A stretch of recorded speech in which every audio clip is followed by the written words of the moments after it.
two types of contribution. One, if you have any questions to the speakers, please do. If not, some of you might want to just contribute, so give us some insights. Kindly, please do. So I know there's our Queen Juliet Makaba is here, and she told me she wanted to do some. And I could see also our great brother Kidane Alamayo from the United States. So maybe I start with you.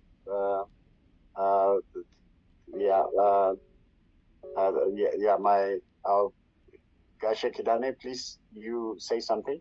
You ask, yes. Maybe we should ask with questions and then see how it goes. Thank you very much.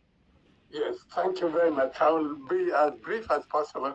First, I want to wish you a happy Ethiopian New Year, 2016. And I would like also to mention that Ethiopia had contributed to the source of this Zoom meeting, South Africa, its independence. As you know, Nelson Mandela was trained in Ethiopia and he was given an Ethiopian passport. And therefore, I thought that there would be a mutual, very good collaboration between Ethiopia and South Africa. The other country, Lesotho, is another country in Southern Africa, within independent, but a country within the borders of South Africa, where I served during 1970 to 78 at the request of Lesotho and the collaboration of the United Nations. I'm mentioning these two countries because they are exemplary in one respect for Ethiopia. That is that they share water, but South Africa is paying, I think, is around over $40 million annually to Lesotho. Whereas Ethiopia, which provides 86% of the water that cascades to Egypt, is not getting anything. Although some years back, historically, it used to get 50,000 gold coins from the Ottoman Empire when it was colonizing Egypt. Now, the Egyptian government sometimes behaves as if it is the owner of the Nile River and even threatens Ethiopia, which is the source of the Nile. So I'm just wondering whether South Africa and Lesotho should express their exemplary collaboration to internationally, so that Egypt will follow the example. The other point I have is that Ethiopia contributed a lot to Africa's independence, but although the name African Union is mentioned, but it's really not united. So just wondering whether we should contribute something effective to bring real unity to Africa. The third point I have is that as far as Ethiopia is concerned, there are two fundamental constraints. One is that the current system is virtually an apartheid system, which divides the country along ethnic lines, which is really the source of the conflict and all the disaster that the country is facing. And the final point is that although Ethiopia is naturally a very rich country, blessed country, but is suffering from a lot of poverty. According to the UNDP Human Development Index, Ethiopia is 175th out of 191 countries. It's just merely because of leadership problems and the fact that it does not have a comprehensive and a strategic development plan. It's time that we face such truths and facts, and as was mentioned earlier, one by one of the presenters, that we have to take pragmatic action. Thank you. Thank you so much for your very good contribution and very relevant ones. And we need to also discuss how to make sure that on the Grand Renaissance Dam, that justice is done. Like South Africa has justice for Lesotho, but we don't have that in Ethiopia. So Thank you very much. Let me go to the next one. Our sister Juliet Macabeth, can you say a few words? And there was also Reverend, but is he there? If they have, you can make some comments. That'll be nice. And if there are others who would like to comment names, please let me know, and then I will give you the chance. And if you have any questions also to ask, please do. All right? Please ask the questions too. Thank you very much to the speakers, our great speakers. Thank you. Good evening, good afternoon, and good morning from whichever part of the world that you're joining us from. And thank you so much, Professor Mamo, and to all the key speakers. I'm always delighted to be here. Happy Ethiopian New Year 2016. I'm just so excited. I'm joining you from London, so with the warmth of London, can I send people of Ethiopia a very happy New Year, first of all? Thank you so much. So just bringing the warmth of the people of United Kingdom. So I celebrate you all because that's where I am right now. But I'm also from Kenya. So from the people of Kenya, it's a very happy Ethiopian Happy New Year. So from the people of Ethiopia, from the people of Kenya to Ethiopia, a very wonderful evening. And of course, I know it's on the 12th, but we're bringing it. We started the celebration. So I send you the warmth. And then I've also been named Queen Nigist. So I'm proud to call myself Queen Nigist because that name was given to me by Professor Mamo and explained to me by Gabriel. So I'm always excited. And then I'm also royal, so I want to give you my warmth as African Wonder Woman.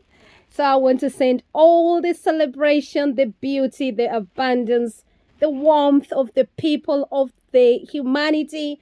And I want to send the love across the whole world. But I want to take this opportunity to, first of all, allow us to think about what is being said here tonight, the issues of peace. And that is something that we're hearing time and time again. You know, I want to take this opportunity to renew the energy of peace. And we have seen what is happening in Ethiopia recently. The issues of hostility amongst tribal issues, political instability. I want to renew the energy using this platform to ask the people of Ethiopia to love one another. It is so sad when we see people just dying because of political leadership. It is so sad to see when we look and we see people fighting because of bound borders.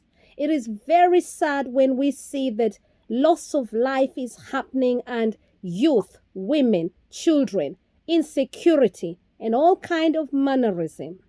I want to renew this energy here today. I thank you because we're we're change makers, and I love what what was one of the speakers was speaking about Deputy spoke about the spirit of Ubuntu. I renew that energy and the love of Ubuntu spirit. I am because we are. And I want to celebrate every single one of you with warmth.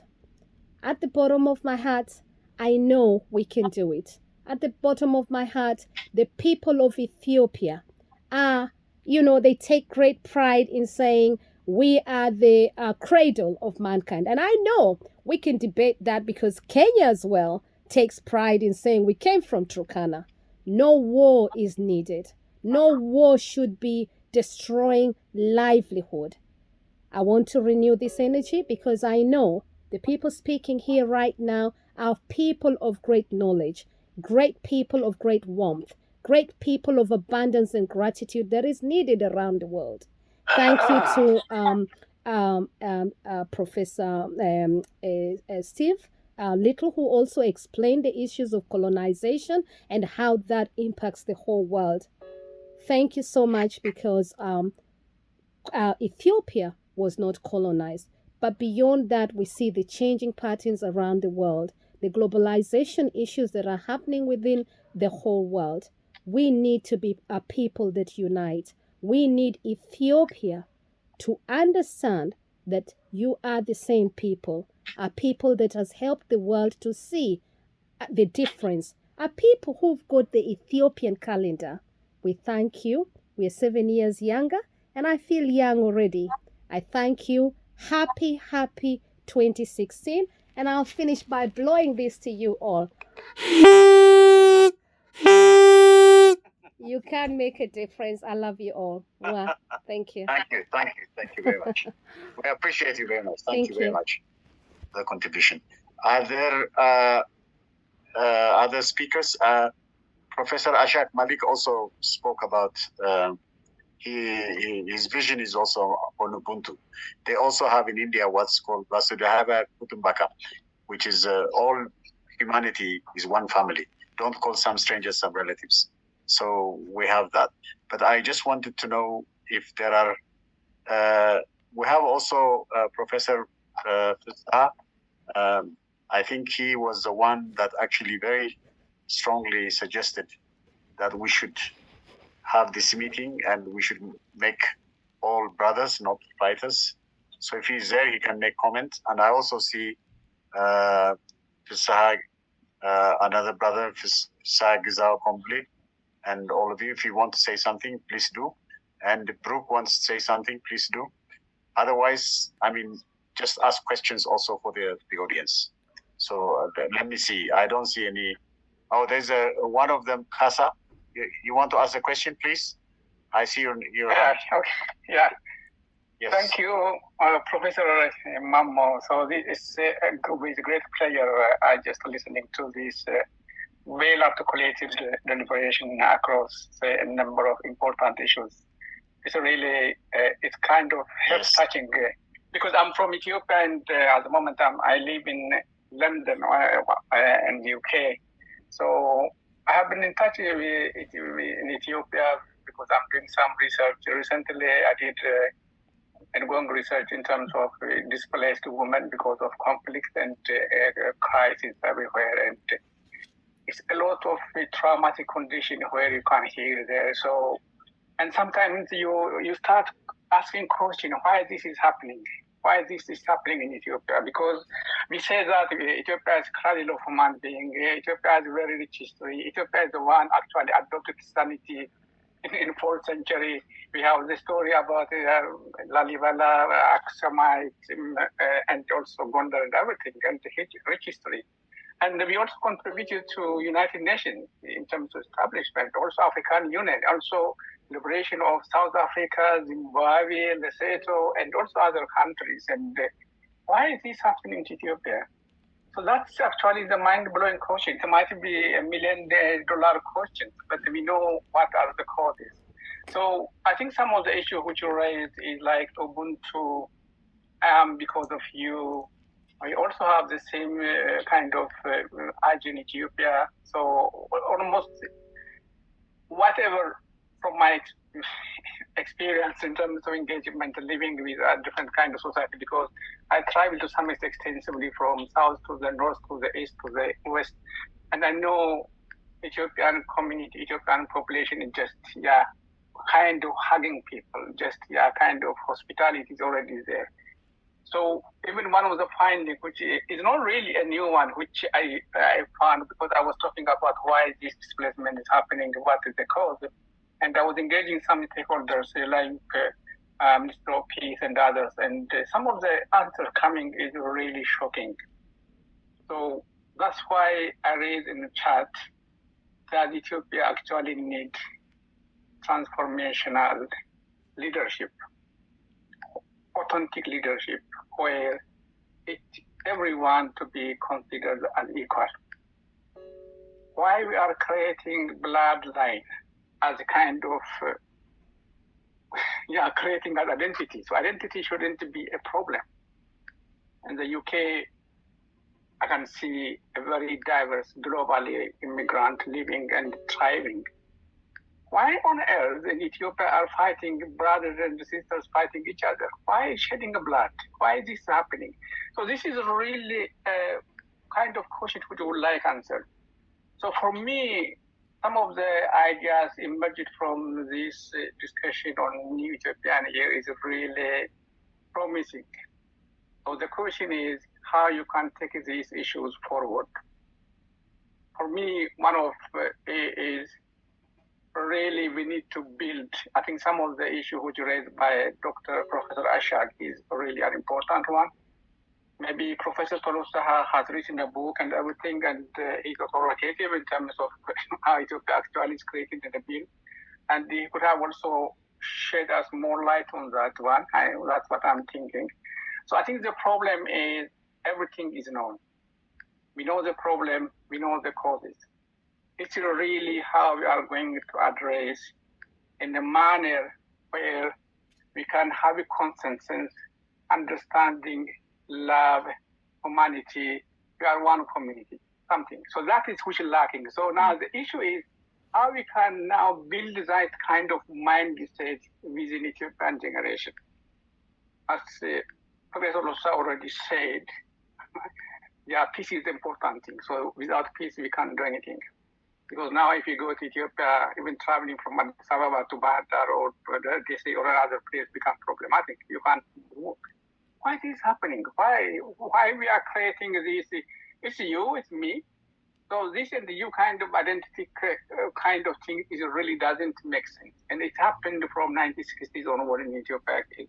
So really that's where how we would be able to change the mindset of the current leadership, the current people, I don't know, the authority, and also how we can change the mindset of a new generation, youngsters. So some of the issues raised and some of the deliberation from invited guests is really, it should be taken into consideration. So what I would like is we need to build consensus in what we are going to do. We are human beings. We might live only maybe 40, 50, 70 years and then everybody goes. So there's generation and the society will continue. So we need to think about our society because the more Ethiopia have as exemplar from historically, so it also has a history in terms of bringing other African countries because Ethiopia is a symbol of independence, symbol of freedom for Africa. Many Africans is cherish Ethiopia than ourselves. So we need to consider that how other Africans are actually looking as example Ethiopia and what's happening in Ethiopia is very disastrous. So my point is, let us take on some of the issues which already raised and how we can also translate. And the further point which I would like to make is I'm very fond of Africa and China relationship. Even if, why?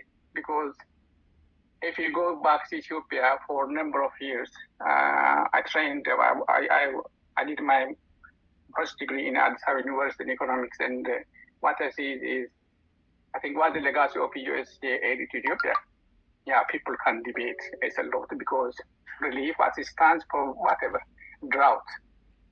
And what I see is only one symbol. There is a Calgary Library in Addis Ababa University. That is a flagship which we got from USA.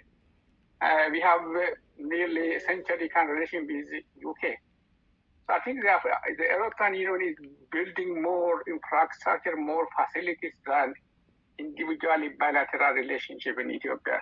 So given that one, and when I see what is happening because the relationship between China and Ethiopia, we are looking actually a very significant development in terms of infrastructure.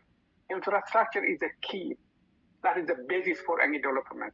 It has a spillover effect. Okay. So that's why I think the relationship with Ethiopia and also maybe Africa and China should be strengthened. And on this note, I would like to say happy Ethiopian 2016. Thank you very much. Thank you so much for your contribution. There is a Reverend George. Is it possible you want to say a few words? Hello? Are you there?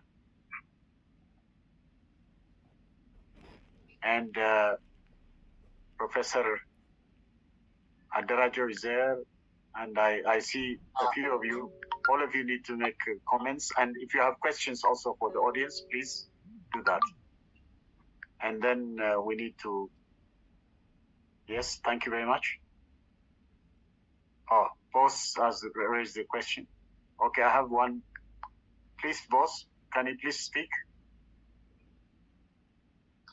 Good evening, everyone, and Yes, thank happy New Year to all Ethiopians. Now I'm very, very young. I thought I was young, but now I'm really, really young.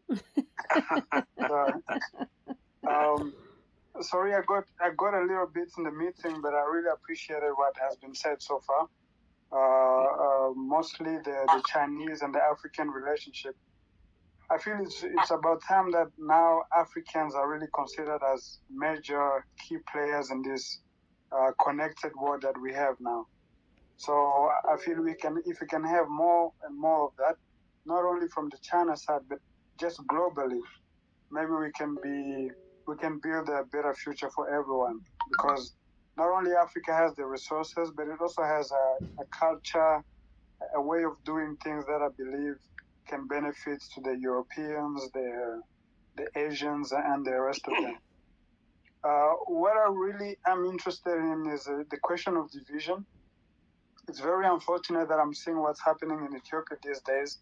But to be honest, what's happening there in Ethiopia has been happening in my country. I'm from DRC, Congo, and we had the honor of inviting Prof. Mamo last time in our Gatumba commemoration. I'm not sure if he still remembers, but we are dealing with almost the same type of problems. So this issue of division is really a serious issue in Africa. I'm not quite sure where it comes from, whether colonization has played a big role in it, but the more you look at other civilizations, you feel like division has always been an issue from the dawn of time.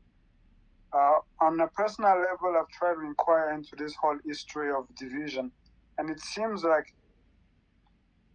this identification problem is really an issue because, you see, as much as I love being Congolese, it's also creating another sort of problem because now I identify as a Congolese, which means I put a barrier between me and the Chinese or the Ethiopian. So it's all good to say we have an Ubuntu spirit, let's welcome everyone. But as long as I'm attached to my identity, at some point we're going to have a clash. So we have to find some sort of middle ground to say, okay, look, there's beauty in diversity. There's beauty in us being superficially separated. But at the end of the day, this attachment is what's causing all this trouble. So hopefully you guys probably have much more experience than I do. But it's your responsibility to leave some sort of understanding to us, the youth, and maybe we can take it a step further and stop all this conflict that's been spilling blood from I don't know how many years. But anyway, thanks a lot for your time. Thanks a lot for the invitation. And Happy New Year to all of us. We are way, way younger than we thought. Thank you very much. I really appreciate you for attending also. Thank you very much. And as you know, what happened was, the Tutsis, the Pulangs, all this Eastern Congo war, that, they link it to Ethiopia. They say they go back to Ethiopia and things like that. So when you asked me to give the keynote on the commemoration, I was very touched, deeply touched, hearing when you show the pictures of how people were killed. It's brutal. I mean, I don't understand why people do that. And I was in tears, actually, to be honest with you. It was scary what I saw. And I could see that most of you look Ethiopian also, and they told you must go back to Ethiopia when they were killing. I don't know why they did that. That's what they did. But I'm glad you came, and I really appreciate you. And you are